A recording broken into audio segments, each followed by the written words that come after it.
దివ్యవాణి ప్రేక్షకులకు నా హృదయపూర్వక వందనములు. నా పేరు సిస్టర్ సమత, సెయింట్ ఆన్సా ఫిరంగిపురం సిస్టర్ని. ఈరోజు నా యొక్క దైవ పిలుపు గురించి చెప్పడానికి మీ ముందుకు వచ్చి ఉన్నాను. నాకు నా పెద్దలు ఇచ్చినటువంటి అవకాశాన్ని వినియోగించుకోవాలని అనుకున్నాను. మాది ఒక పల్లెటూరి గ్రామము, అది కోదండ రామపురము. మా అమ్మ పేరు పూలమ్మ, నాన్నగారి పేరు బాలస్వామి, ఇంటి దగ్గర గోపయ్య అని పిలుస్తారు. జిల్లా నల్గొండ డిస్టిక్, మా విచారణ కోదాడ. నేను చిన్నప్పటి నుంచి కూడా ఇంటి దగ్గర చదువుకోలేదు. 1-2 తరగతులు మాత్రమే ఇంటి దగ్గర చదివి ఉన్నాను. మాకు ఒక అక్క, ఒక చెల్లి ఉంది. అక్క పేరు మమత, చెల్లి పేరు శ్రవంతి. నేను మా ఇంట్లో 2వ కుమార్తెను. నేను 3rd క్లాస్ నుంచి 10th వరకు కూడా హాస్టల్లోనే చదివాను. అప్పటి నుంచి కూడా 10th వరకు నాకు సిస్టర్స్ అంటే తెలీదు, సిస్టర్స్ లైఫ్ అంటే కూడా నాకు తెలియదు. మా ఇంటికి కూడా ఏ రోజు సిస్టర్స్ వచ్చింది కూడా నేను చూడలేదు, సరిగా నాకు గుర్తు కూడా లేదు. అయితే నేను 10th చదివేటప్పుడు అమ్మ నాన్న 1-2 సార్లు అడిగారు, సిస్టర్స్లోకి వెళ్తావా అని అడిగారు. కానీ నేను ఏం మాట్లాడలేదు. అంటే సిస్టర్స్ లైఫ్ గురించి తెలియదు, నాకు సిస్టర్స్ గురించి తెలియదు. ఫస్ట్ ఆఫ్ ఆల్ నాకు ఇష్టం లేదు. ఆ తర్వాత 10th అయిపోయింది. నేను ఇంకా ఇంటర్మీడియట్కి వెళ్ళాలి. ఇంటర్మీడియట్ హాస్టల్లో నాకు ఎగ్జామ్ రాపిస్తే నాకు హాస్టల్లో సీట్ రాలేదు, ఇంటి దగ్గర నుంచే వెళ్ళేదాన్ని. ఇంటర్మీడియట్ అయిపోయింది. ఇంటర్మీడియట్ అయిపోయిన తర్వాత కూడా ఒకరోజు అమ్మ అడిగింది, బుజ్జి సిస్టర్స్లోకి వెళ్తావా అని అడిగితే నేనేం చెప్పలేదు. అంటే నాకు ఇష్టం లేనప్పుడు నేను ఏం చెప్పాలి, అందుకే నేను సైలెంట్ అయిపోతా. ప్రతిసారి అడిగినప్పుడల్లా నేను సైలెంట్గా ఉంటాను. అలా ఇంటర్మీడియట్ కూడా పాస్ అయ్యాను. ఇంకా ఒకరోజు అందరూ మా ఊరు వాళ్ళు గురు పట్టాభిషేకంకి వెళుతున్నారు పక్క ఊరికి. నేను కూడా వస్తాను అని అమ్మతో నాన్నతో అందరితో చెప్పాను. అయితే వాళ్ళు నన్ను తీసుకొని వెళ్ళారు. అక్కడ సిస్టర్స్, ఫాదర్స్, అక్కడ జరిగేటటువంటిది మొత్తం కూడా నేను చూస్తూ ఉన్నాను. అయితే సిస్టర్స్ అందరూ ఒక చోటు ఉన్నారు. వాళ్ళందరినీ గమనిస్తూ ఉన్నాను. వాళ్ళు చేసే పనులు, వాళ్ళు పాడే పాటలు అవన్నీ చూస్తూ ఉన్నాను. నేను సిస్టర్ డెకరేషన్ ఇప్పుతుంటే ఒక సిస్టరు, ఆ సిస్టర్ పేరు మాథ్యూ సిస్టరు. సిస్టర్, నేను ఇలా ఉండాలి అంటే, సిస్టర్స్లోకి రావాలి అంటే, మీతో పాటు రావాలంటే నేనేం చెయ్యాలి, నేను రావచ్చా మీతో పాటు అని అడిగితే సిస్టర్ వెంటనే నవ్వారు. ఏంటమ్మా నువ్వు సిస్టర్ అవుతావా అని అంటే, అవును నాకు మీలాగా అవ్వాలని నాకు కోరిక ఉంది అని చెప్పాను. అదే నాది ఫస్ట్ స్టెప్, నా డెసిషను. నాకు ఇన్స్పిరేషన్ ఇచ్చింది కూడా ఆ యొక్క గురు పట్టాభిషేకంలోనే, ఆ సిస్టర్స్ని చూసిన తర్వాత. ఆ సిస్టరు చెప్పారు, రేపు మా దగ్గరికి రామ్మా, మేము కోదాడలో ఉంటాము, హాస్పిటల్లో ఉంటాము, శ్రీరంగపురం హాస్పిటల్ అని చెప్పారు. నేను నెక్స్ట్ డే సిస్టర్ దగ్గరికి వెళ్ళాను. సిస్టర్ కూర్చోబెట్టి, అమ్మ నీకు ఒక బుక్ ఇస్తాను, అది భారత మిత్రం, ఇందులో ఒక పారాగ్రాఫ్ చదువు అని అన్నారు. అయితే నేను చదువుతూ ఉన్నాను. చదివి అయిపోయిన తర్వాత నీకు ఏం అర్థమైంది అని అంటే నేనేం చెప్పలేదు, నవ్వాను. నాకు ఏం అర్థం కాలేదు సిస్టర్, మీరు చదవమన్నారు, నేను చదివానని చెప్పాను. అయితే సిస్టర్ గారు వాళ్ళు కాంగ్రిగేషన్ గురించి చెప్తా ఉన్నారు, సభ గురించి. అప్పుడు కూడా నాకేం అర్థం కాలేదు. సరేలే సిస్టర్ తీసుకెళ్తా అన్నారు కదా అని ఇంకా సిస్టర్ అన్నారు, మీ పేరెంట్స్కి ఒకసారి చెప్పిన తర్వాత ఒక 5 డేస్లో నువ్వు మా దగ్గరికి వచ్చేయి అని అన్నారు. నేను అమ్మ నాన్నకి చెప్తే వాళ్ళు ఆశ్చర్యపోయారు. మేము ఎన్నిసార్లు అడిగినా నువ్వు చెప్పలేదు, ఇప్పుడు నీకు నువ్వే డెసిషన్ తీసుకున్నావా అని అన్నారు. వాళ్ళు కూడా సంతోషంగా ఫీల్ అయ్యారు. సరే అని అన్నారు. అయితే ఇంక నేను వెళ్ళడానికి సిద్ధపడుతున్నాను. అందరికీ ఆశ్చర్యంగా ఉంది. ఇంటర్మీడియట్ అయిపోయింది, నెక్స్ట్ డిగ్రీకి వెళ్ళాలని ఆ అమ్మాయి ప్రిపేర్ అవుతుంది కదా, ఇప్పుడు ఈ క్షణంలో ఇంత డెసిషన్ తీసుకుందేందని అందరూ ఆశ్చర్యపోతున్నారు. ముందుగా అంటే నేను ఇంటి దగ్గర ఎలా ఉన్నాను అంటే చాలా ఏమంటారు, అందరితో బాగా ఉండేదాన్ని. అంటే ఈ అమ్మాయి సిస్టర్ అవిద్దా అని ఆశ్చర్యపోతూ ఉన్నారు అందరూ. అంటే సిస్టర్స్లో ఇలా ఉండాలి, అలా ఉండాలి, అన్నీ త్యాగం చేసుకోవాలి అని అనేవాళ్ళు. అంటే నేను నా జీవితం గురించి, నా యొక్క లైఫ్ స్టైల్ గురించి అందరికీ తెలుసు. ఎందుకంటే నేను ఒక్కరోజు కూడా పూలు లేకుండా, బొట్టు లేకుండా, గాజులు లేకుండా కాలేజీకి వెళ్ళేదాన్నే కాదు, స్కూల్కి వెళ్ళేదాన్నే కాదు. అందరికీ తెలుసు. మరి ఈ అమ్మాయి సిస్టర్స్లోకి వెళ్తుంది, అక్కడ ఇవన్నీ ఏమి ఉండవు కదా, ఎలా ఉంటుందని అందరికీ డౌట్, ఒక పెద్ద డౌటు. అయినా సరే నేను వెళ్ళాను. అయితే వెళ్ళేటప్పుడు అమ్మ నాన్న ఏం చెప్పారంటే, నువ్వు వెళ్తున్నావు కదమ్మా, మళ్ళీ వెనక్కి తిరిగి చూడకు, అందరూ అంటే అపనమ్మకంగానే ఉన్నారు, నువ్వు మళ్ళీ వెనక్కి తిరిగి వస్తావు అని. ఎందుకంటే నువ్వు ఏ రోజు కూడా ఇవేమీ లేకుండా స్కూల్కి వెళ్ళలేదు, తర్వాత కాలేజీకి వెళ్ళలేదు, నువ్వు అన్నీ కూడా మెయింటైన్ చేసుకుంటూ వచ్చావు. రేపటి రోజున అక్కడ ఇవన్నీ ఏమి ఉండవు, నువ్వు అలవాటు అవుతావో కావో అని అలా అన్నారు. కానీ నేను ధైర్యం చేసుకొని వెళ్ళిపోయాను. ఇంకా తర్వాత ఫస్ట్ నన్ను ఫిరంగిపురం తీసుకొచ్చారు. ఆ చర్చి, ఆ క్యాంపస్ మొత్తం చూపించారు సిస్టర్స్, లిల్లీ సిస్టర్ అను మాథ్యూ సిస్టరు. అదంతా చూసేసరికి నాకు భయం వేసింది. అమ్మ, ఇంత పెద్ద క్యాంపసా, ఇంత పెద్ద చర్చా అని. నేను ఎప్పుడు అంత పెద్ద చర్చెస్ చూడలేదు, అంత పెద్ద క్యాంపస్ నేను చూడలేదు. వీళ్ళ దగ్గర నేను ఎలా ఉండాలి, నేను ఒక పల్లెటూరు గ్రామం నుండి వచ్చాను, వీళ్ళంతా ఇంగ్లీష్ మాట్లాడతారు సిస్టర్స్, ఇక్కడ ఉండే వాళ్ళంతా కూడా బాగా ఉన్నారు అని చాలా భయపడుతూ ఉండేదాన్ని. కానీ నిదానంగా వాళ్ళతో పాటు అలవాటు పడ్డాను. సిస్టర్స్ ఇంకా నన్ను అస్పారెన్షిప్ హైదరాబాద్కి వేశారు. అయితే హైదరాబాద్ అంటేనే తెలియదు. సిస్టర్స్ చెప్తున్నారు మనందరం హైదరాబాద్ వెళ్తున్నామని సిస్టర్స్ క్యాండిడేట్స్కి చెప్పారు.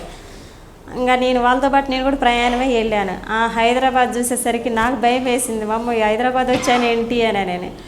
ఇంకా నాతో పాటు కొంతమంది ఉన్నారు, వాళ్ళు అందరూ నా సీనియర్స్, వాళ్ళు నా సీనియర్స్ అని కూడా తెలియదు, వాళ్ళు కూడా సిస్టర్స్లోకి వచ్చారని కూడా నాకు తెలియదు.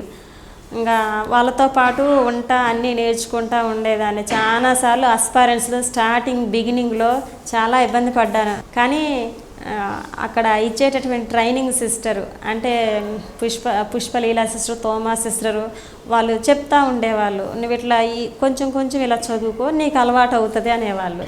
ఎగ్జామ్స్ పెట్టినప్పుడు కానీ బైబిల్ కొటేషన్స్ కానీ చాప్టర్స్ ఏమేమి ఉన్నాయో అవన్నీ చదవమని చెప్పేవాళ్ళు. నాకు ఒక్కడ కూడా రాకపోయేది, బాగా ఏడ్చేదాన్ని. అసలు నేను ఎట్లా ఉండాలి, అసలు ఎట్లా నేర్చుకోవాలి, నేను రావడం అయితే వచ్చాను, కానీ ఇవన్నీ నేను హ్యాండిల్ చేయగలుగుతానా, ఉండగలుగుతానా అని ఒకటే భయం పట్టుకునేది. కానీ నాతో పాటు ఉండేటటువంటి వాళ్ళు చాలా సహాయం చేశారు. ఇదిగో నువ్వు ఇలా చదువుకో అని చెప్పేవాళ్ళు. ఇంకా సిస్టర్స్ ప్రతిరోజు లౌడర్ రీడింగ్ ఇచ్చేవాళ్ళు. దాంట్లో నేనే ముందుండేదాన్ని, బాగా చదువుకునేదాన్ని. అంటే నాకు ఎంత కష్టమైనా సరే నేను నేర్చుకోవాలని ఇన్స్పిరేషన్ తీసుకొని, వేరే వాళ్ళని చూసి ఇన్స్పిరేషన్ తీసుకొని బాగా చదువుకునేదాన్ని. అంటే నాకు ఉన్న సమయాన్ని మొత్తం కూడా ఎక్కువగా రీడింగ్కే ఉపయోగించుకునేదాన్ని. అంటే నాకు పదాలు కరెక్ట్గా చదవటం రావాలి. ముందు నాకు పదాలు చదవటం రాకపోయేది. ఇంగ్లీష్ బైబిల్ రీడింగ్ కానీ, తెలుగు రీడింగ్ కానీ చాలా భయపడేదాన్ని. అట్లా అస్పారెన్షిప్ అంతా భయంతోనే వచ్చింది. తర్వాత నెక్స్ట్ ఇంకా హాలిడేస్కి వచ్చాను. అమ్మకి నాన్నకి చెప్పాను. ఇంకా వాళ్ళు కూడా మరి నీకు ఎలా ఉంది, ఉండగలుగుతావా అని కూడా అడిగారు. కానీ నేనేం చెప్పలేదు. నేను వెళ్ళాను కదా, మళ్ళీ నో చెప్తే బాగోదు కదా అని, అమ్మ మంచిగానే ఉంది అని అమ్మకి నాన్నకి చెప్పాను. తర్వాత ఇంకా హాలిడేస్ అయిపోయినాయి, నన్ను మళ్ళీ తీసుకెళ్ళాలి ఇక పోస్ట్లెన్స్కి. నాన్న వచ్చాడు నన్ను వదిలిపెట్టడానికి ఫిరంగిపురం. నాన్న నన్ను చూసి ఏడుస్తున్నాడు. ఎందుకు ఏడుస్తున్నాడో నాకు తెలియదు. బుజ్జి ఎలా తట్టుకోగలుగుతుంది అంటే సిస్టర్స్ లైఫ్ తెలియదు, వాళ్ళ జీవితాలే ఎలా ఉంటాయో కూడా ఈమెకి ఏమీ తెలియదు అని కొంచెం బాధపడి ఉంటాడని నాకు అనిపించింది. కానీ నాన్న బస్ ఎక్కగా నేను ఏడ్చాను, నాకు ఉండబుద్ధి కాక. తర్వాత ఇక సిస్టర్స్ని చూసి అందరినీ చూసి కొంచెం మర్చిపోయాను, ఇంటి దగ్గర ఈ విషయాలన్నీ మర్చిపోయి వాళ్ళతో పాటు హ్యాపీగా వెళ్ళాను. ఇంకా చెన్నై పంపిస్తున్నారు, మాది పోస్ట్లెన్స్ చెన్నైలో. అంత దూరం అసలు ఎట్టపోవాలి అని నేను అది ఆలోచిస్తున్నాను. అంటే నన్ను ఒక్కదాన్నే పంపిస్తారేమో అని నేను భయపడేదాన్ని. కానీ అందరితో పాటు వెళ్తామమ్మా అని సిస్టర్స్ చెప్పారు. ఇంకా తర్వాత పోస్ట్ లెన్స్లో కూడా ఇట్లా అప్పుడే మాకు పోస్ట్ లెన్స్లోనే ఈ బ్రేవరీ చదవడం, ప్రేయర్స్ స్పాంటేనియస్గా చెప్పడం అలా అలవాటు చేశారు. కానీ నాకు స్పాంటేనియస్గా చెప్పటం కానీ బ్రేవరీ చదవడం కానీ తొందరగా రాకపోయేది. అప్పుడు కూడా నేను తిట్టించుకునేదాన్ని, నువ్వు చదవకపోతే ఎట్లా, నువ్వు సిస్టర్ ఎలా అవుతావు, ఇలా డల్గా ఉంటానేవాళ్ళు. అందరిని చూసినప్పుడు నాకు చాలా ఏడుపు వచ్చేది, బాధ అనిపించేది. అంటే నాకు దైవ పిలుపు లేదేమో అని బాగా బాధపడేదాన్ని.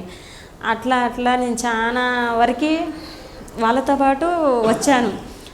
అయితే ఒకరోజు ఒక ఫాదర్ గారు వచ్చారు ప్రేయర్ చేయడానికి అందరికీ. మేము చెన్నైలో ఉన్నప్పుడు అందరి క్యాండిడేట్స్కి అందరికీ చేయడానికి వచ్చినప్పుడు అందరికీ చేశారు. లాస్ట్కి నా దగ్గరికి వచ్చారు. నేను ఏడుస్తూ ఉన్నాను. ఫాదర్ గారంటే నేను సిస్టర్ని అవుతానని అంటే, బంగారు తల్లి నువ్వు సిస్టర్ అవుతావు, దేవుడు నీకు ఒక గొప్ప వరం ఇవ్వబోతున్నాడు అని అన్నాడు అని చెప్పారు. నేను ఇంకా నాకు చాలా సంతోషం వేసింది. అంటే అందులో తను ఏం చెప్పారంటే, ఇందులో కొంతమంది బయటికి వెళ్ళిపోతారు, మ్యారేజ్ చేసుకుంటారు అనేసరికి లాస్ట్కి నేనే ఉన్నాను కదా, నాకు భయం వేసింది, ఒకవేళ నాకు కూడా అంతే చెప్తాడేమోనని. కానీ ఫాదర్ గారు చెప్పారు, నువ్వు ఎక్కడికి వెళ్ళవమ్మా, నువ్వు మీ సభలో స్థిరంగా ఉంటావు, బాగుంటావు, నీకు దేవుడు ఒక అభిషేకాన్ని ఇవ్వబోతున్నాడు అని చెప్పారు. అది బాగా గుర్తుపెట్టుకున్నాను నేను, ఇప్పటికీ నాకు గుర్తుంది. ఎంతోమంది బిడ్డలు నీ దగ్గరికి వస్తారమ్మా, అంతటి అభిషేకానికి దేవుడు ఇవ్వబోతున్నాడు అని అంటే, నేను ఇలా ఉంటే నాకు అభిషేకం ఏమిస్తారని నేను అప్పటికి అపనమ్మకంగానే ఉన్నాను. అయినప్పటికీ కూడా నేను సిస్టర్స్ నన్ను అంటే వాళ్ళది చేసేటటువంటి పనుల్లో అర్థం కాక కొన్నిసార్లు బాగా ఇబ్బంది పడేదాన్ని. అంటే అన్ని పనులు చేయించేవాళ్ళు, కొన్నిసార్లు అలసిపోయేదాన్ని. ఒక్కోసారి అబ్బా ఈ పని ఎందుకు ఇలా చేపిస్తున్నారని చాలా బాధపడేదాన్ని. చెప్పుకుంటే ఏమంటారో, ఈ అమ్మాయి ఇప్పుడే పని చేయలేకపోతుంది, రేపటి రోజున ఇంకేం పని చేసిద్దని అంటారేమోనని భయపడి నేను చెప్పేదాన్ని కాదు. ఎంత కష్టమైనా నాలో నేను దాచుకొని వాళ్ళతో పాటు వెళ్ళేదాన్ని. పనికైనా ప్రార్థనకైనా దేనికైనా, సిక్ అయినా చెప్పేదాన్ని కాను. ఏదన్నా అలసిపోయినప్పుడు కానీ ఏదన్నా బాధగా ఉన్నప్పుడు కానీ ఎవరికి షేర్ చేసేదాన్ని. షేరింగ్కి వెళ్ళేవాళ్ళు అందరూ. ప్రతి నెల షేరింగ్ ఉంటుంది మాకు, సిస్టర్స్ పర్సనల్ టాక్ ఉంటుంది. అందరు ఏం చెప్తారో నాకు అర్థం కాదు, కానీ నాకేమో చెప్పాలనిపించదు. ఈ సిస్టర్కి చెప్తే ఏమనుకుంటారో నా జీవితం గురించి, లేదా నా ఫీలింగ్స్ గురించి, లేదా మా ఇంటి గురించి చెప్తే మళ్ళీ ఇవి మనసులో పెట్టుకొని నన్ను సిస్టర్స్లో నుంచి బయటికి వెళ్ళమంటారేమోనని చాలా భయపడేదాన్ని. కానీ దేవుడు నా యందు ఉన్నాడు కాబట్టి నేను నా యొక్క దైవ పిలుపుని నిలబెట్టుకున్నానని నాకు ఇప్పుడు అనిపిస్తుంది. ఆ టైంలో సిస్టర్స్ వాళ్ళు ఏ విధంగా గైడ్ చేసేదంటే కొంచెం కోపంతో ఉండేవాళ్ళు. అంటే నాకు అవన్నీ చూసినప్పుడు సిస్టర్స్ లైఫ్ ఇలా ఉంటుందా, సిస్టర్స్ ఇలా ఉంటారా అని అనుకునేదాన్ని. అయినప్పటికీ కూడా సిస్టర్స్ నన్ను మంచిగా చూసుకున్నారు చివరి వరకు కూడా. అలా పోస్ట్ లెన్సీ నేను చెన్నైలో పూర్తి చేసుకొని వచ్చాను. నేను చెన్నై నుంచి హాలిడేస్కి ఇంటికి వచ్చాను. పోస్ట్ లెన్సీ అయిపోయింది, ఇంకా సిస్టర్స్ హాలిడేస్ ఇచ్చారు. అప్పుడు అమ్మ నాన్న నన్ను చూసి చాలా సంతోషించారు. అంటే ఒక స్టేజ్ దాటి ఇంకో స్టేజ్కి వచ్చాను కదా, ఇంకా అమ్మాయి ఉంటుంది పర్వాలేదు అని వాళ్ళకు కూడా కొంచెం నమ్మకం అనేది కలిగింది. తర్వాత భయం అనేది ఇంకా లేదు వాళ్ళకి. ఇంకా హాలిడేస్ అయిపోయినా నేను కూడా సంతోషంగానే ఉన్నాను. ఆ సంతోషంతోనే నోవిషెట్కి వెళ్ళిపోయాను, నల్లపాడు నోవిషెట్కి. 2 years సిస్టర్స్ నన్ను చాలా బాగా చూసుకున్నారు. రత్నా సిస్టర్ కానీ, ఆండ్రో సిస్టర్ కానీ, నాకు ఏది రాకపోయినా కూడా చక్కగా దగ్గర పిలిచి నాకు నేర్పించేవాళ్ళు. ఇదిగో ఇలా ఉండాలి, మెచ్యూర్గా ఉండాలి, మనం ఒకరితో ఉన్నప్పుడు ఒకరితో మాట్లాడేటప్పుడు పద్ధతిగా ఉండాలి, లైఫ్ అంటే ఇది అని చాలా చెప్పారు. క్లాసెస్లో చెప్పారు, నాకు పర్సనల్గా కూడా చాలాసార్లు చెప్పారు ఇద్దరు సిస్టర్స్ కూడా. తర్వాత ఇంకా ఒక 3 months నోవిషెట్లో, ఫస్ట్ నోవిషెట్లో అదొక 3 months నన్ను గోపవరం పంపించారు. మాకు కమ్యూనిటీ ఎక్స్పీరియన్స్కి పంపించారు. నేను అక్కడ గోపవరంలో ఆ పిల్లల్ని చూసి ఫస్ట్ టైము నేను చాలా బాధపడ్డాను.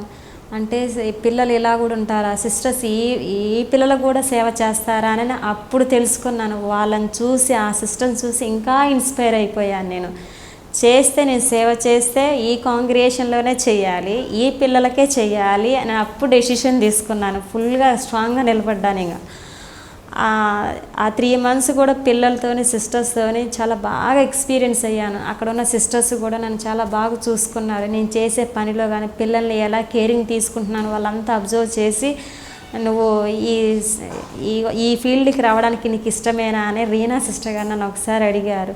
నేను అన్నాను, సిస్టర్ నాకు ఈ ఫీల్డ్లో ఉండడమే నాకు చాలా ఇష్టం సిస్టర్, నేను ఈ ఫీల్డ్ ఎంచుకుంటాను సిస్టర్, మరి నేను మదర్ గారికి చెప్పుకోవడానికి ఏమన్నా అంటారా అని అంటే, ఏమనరమ్మా, నీ ఒపీనియన్ చెప్పు అని అన్నారు.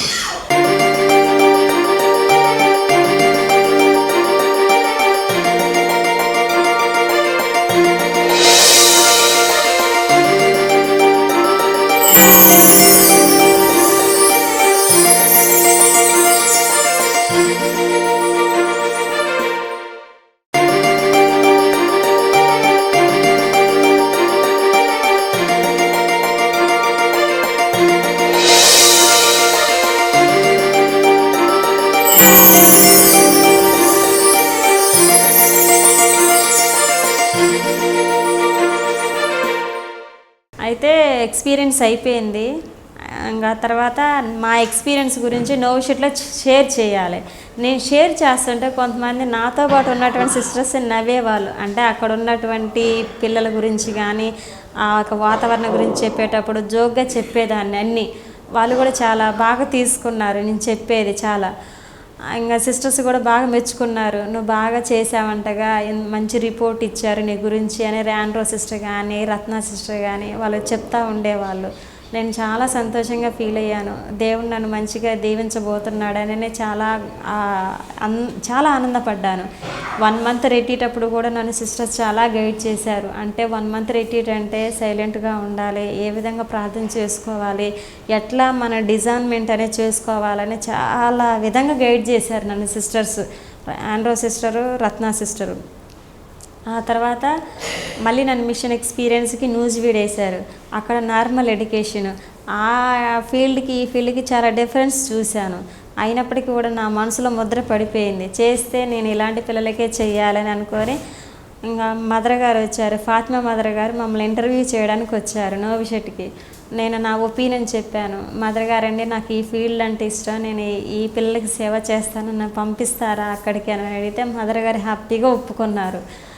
ఇంకా అలా నేను నోవిషెట్లో అన్నీ నేర్చుకొని దైవ పిలుపు గురించి అంత స్ట్రాంగ్గా ఉండాలి అంటే అలా ప్రతి విషయంలో నేను అన్నీ పాజిటివ్గా తీసుకొని దేవుని మీద నమ్మకంగా ముందుకెళ్ళాను. ఇంకా సిస్టర్ అయిన తర్వాత నన్ను ఉప్పలూరు వేశారు.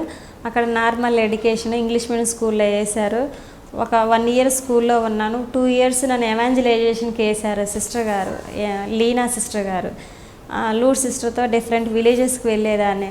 అక్కడ ప్రజలకు ప్రార్థనలు చేస్తూ ప్రజలతో ఉండడం అవన్నీ నేను చూశాను. సిస్టర్తో పాటు ఉండి అన్నీ నేర్చుకున్నాను. మనం ప్రార్థన ఎలా చేయాలి, మనం బయట ఉన్నప్పుడు వీళ్ళకి మనం ఏ విధంగా ఉపయోగపడతాము ప్రార్థన ద్వారానని చాలా నేర్చుకున్నాను. ఆ 2 years కూడా నేను విలేజెస్లో బాగా ప్రజల మధ్య ఉండి అన్నీ చూశాను. వాళ్ళ కష్టాలు బాధలు చూసి వాళ్ళ ప్రార్థన చేయటం అట్లా నేను బాగా నేర్చుకున్నాను. 2 years తర్వాత నేను మళ్ళీ గోపవరానికి ట్రాన్స్ఫర్ అయ్యాను.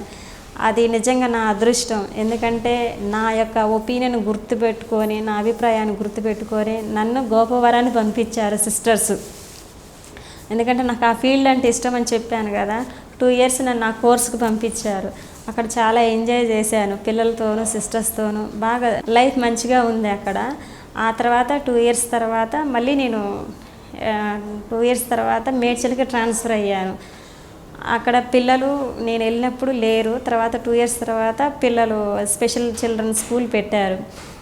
అక్కడ నేను సిస్టర్స్తో ఉండడము, తర్వాత పిల్లలతో ఉండడము, కొన్ని నాకు అడ్జస్ట్ కాలేక అయినప్పటికీ కూడా సిస్టర్స్ నన్ను అర్థం చేసుకొని నేను వాళ్ళు అర్థం చేసుకొని అలా నా లైఫ్ని అంతా లీడ్ చేసుకుంటూ వచ్చాను. 2019లో నేను అంటే సిస్టర్స్ టైం టేబుల్ మొత్తం కూడా నాకు కొంత ఫస్ట్లో ఇక్కడికి వచ్చినప్పుడు అలవాటు తప్పింది. అలవాటు తప్పేసరికి నేను భయపడ్డాను. తర్వాత నిదానంగా నేను టైం టేబుల్కి అలవాటు పడి ఆ సిస్టర్స్ని చూస్తూ నేర్చుకున్నవి చాలా ఉన్నాయి.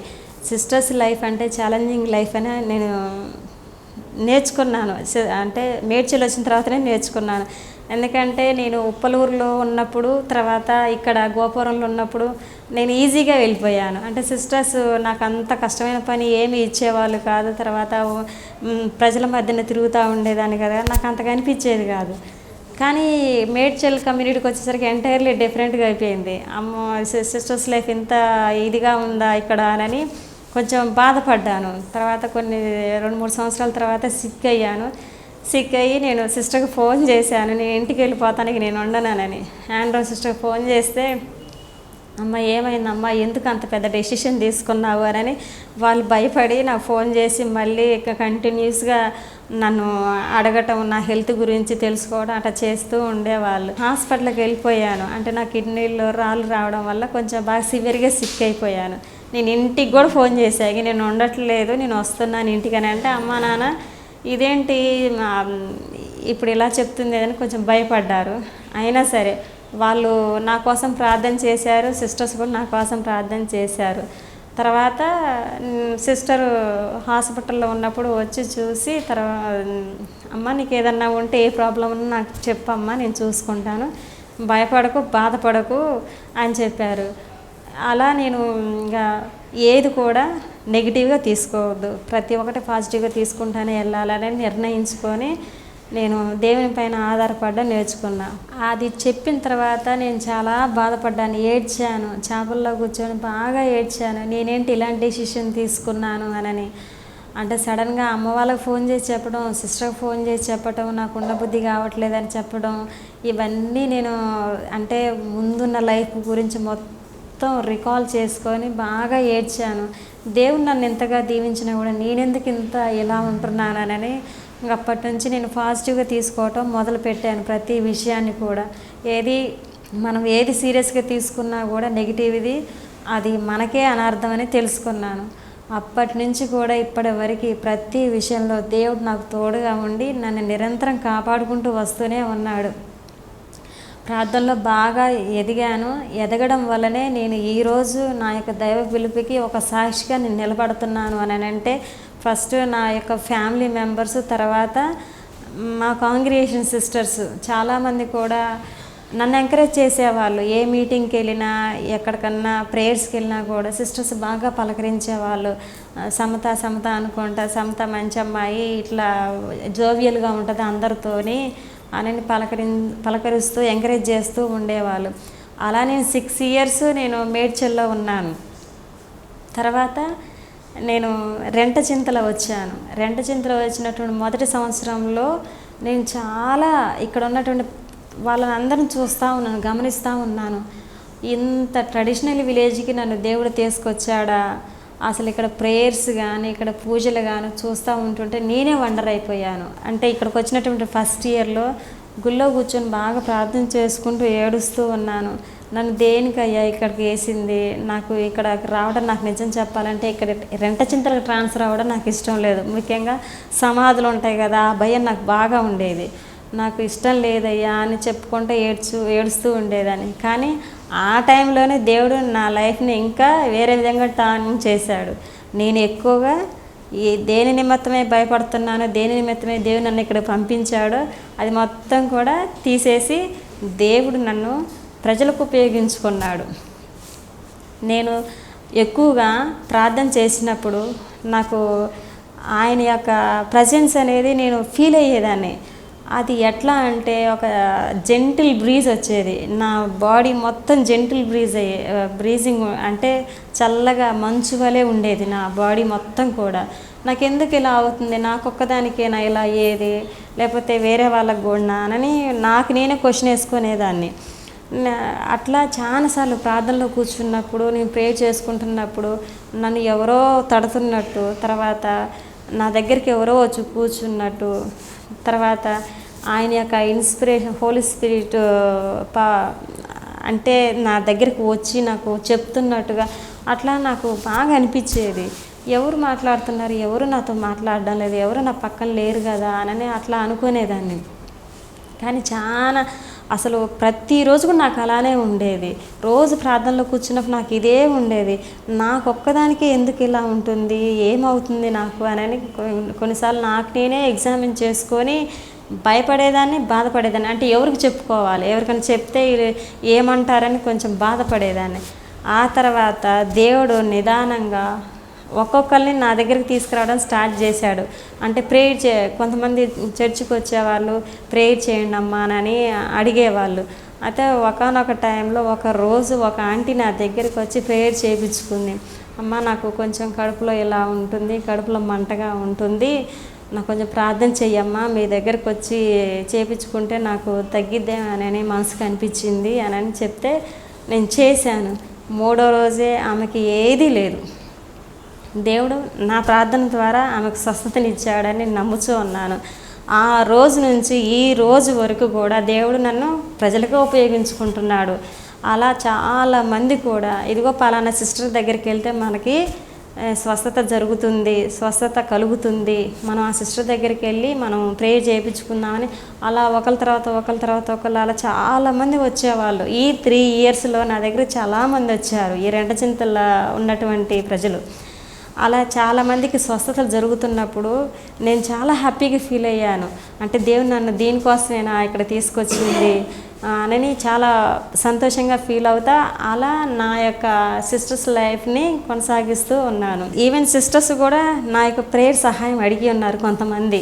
నేను కొంచెం సంకోచించాను. అంటే సిస్టర్ బయట వాళ్ళు అంటే వాళ్ళు నమ్మారు, కానీ మా సిస్టర్స్ నా ప్రేయర్స్ నమ్ముతారా అని కొంచెం అలా అధైర్యపడ్డాను. కానీ సిస్టర్స్ చేయించుకున్నప్పుడు వాళ్ళు కూడా మంచిగా ఉందమ్మా మాకు అని చెప్పినప్పుడు నేను చాలా సంతోషించాను.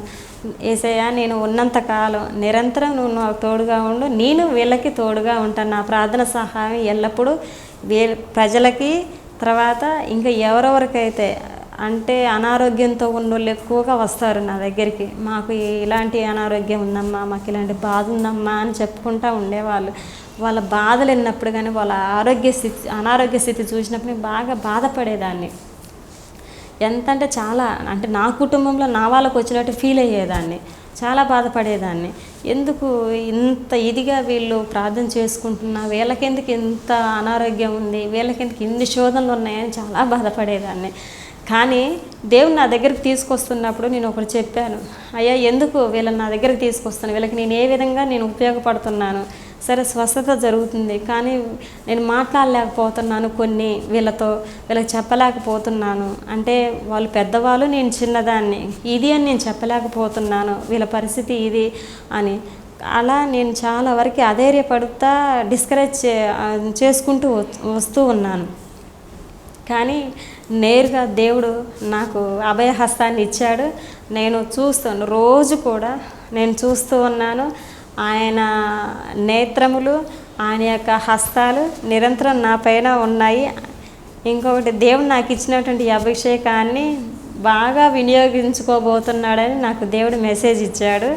అందుకు నేను సంతోషపడుతూ ఉన్నాను.